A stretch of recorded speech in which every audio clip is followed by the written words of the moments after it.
my home life, and my experience at ESA, both of which were not easy. They had high and low points for me. As many of you know, my mom, it's been about 2 years now, passed away of ovarian cancer after a 3-year battle. It was the hardest thing I've ever had to deal with in my 18 years, and more likely the hardest thing I'll ever have to deal with. It was only after she passed that I really got to contemplate the situation, how it affected me, and what I had learned.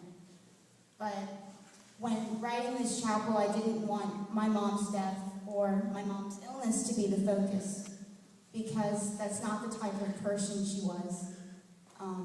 Unfortunately, I didn't inherit my mother's optimism. I got the other family genes, sarcasm and pessimism.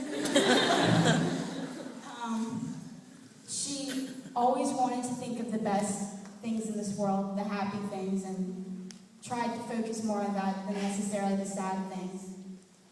I read a book once, and it was called Anti-Me, and it had a main character that had a quote that said, "Life is a banquet, and most poor fools are starving."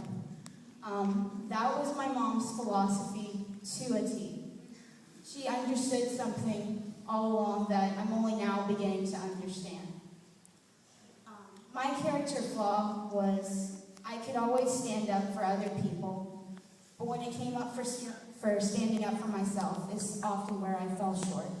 And I think in high school, that's a trait that's important to have, especially when you're still figuring who you are. It's important to be able to stand up for yourself. I've noticed that as you get older, and many of my classmates might have also noticed this within yourselves, that you acquire somewhat of a shorter fuse. Life gets so much easier when you can just tell people that you should exactly what you want. And as my mom's experience showed me, life is too short to worry about petty things and to keep from doing and saying all the things that you want to do. My mom was 5'4", and she was pretty much the queen of this. She had a way in an argument, if you'd ever been in an argument with her, that she could basically cut you off at the knees. And I really think that's an art form that I hope to someday adapt. My mom's friends, anytime I make a snarky comment, usually will refer to me as the Little Mary or Little Mary's clone, and I take that to be the highest compliment.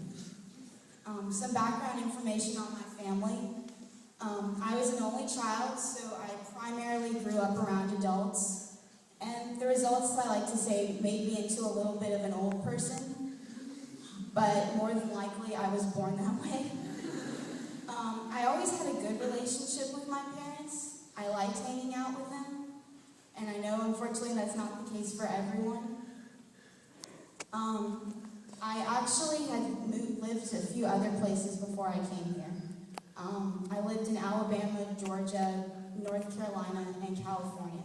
So when I first moved here, I moved to a little town called Jennings, which I'm sure Lee is familiar with. Coming from somewhere else, here you'd have to recognize that the culture is just not like anywhere else. Everyone had their own little language. I didn't know what things were like boo. I didn't understand why people were calling me Shao, and I fell over my feet. To me, Hubert was not a bear. I had no clue what boudin was, and I really wouldn't mind if I didn't know what it is now. I think the thing that struck me the most, though, was how everyone is surrounded by their not only immediate family members, but distant family members. And having only known 3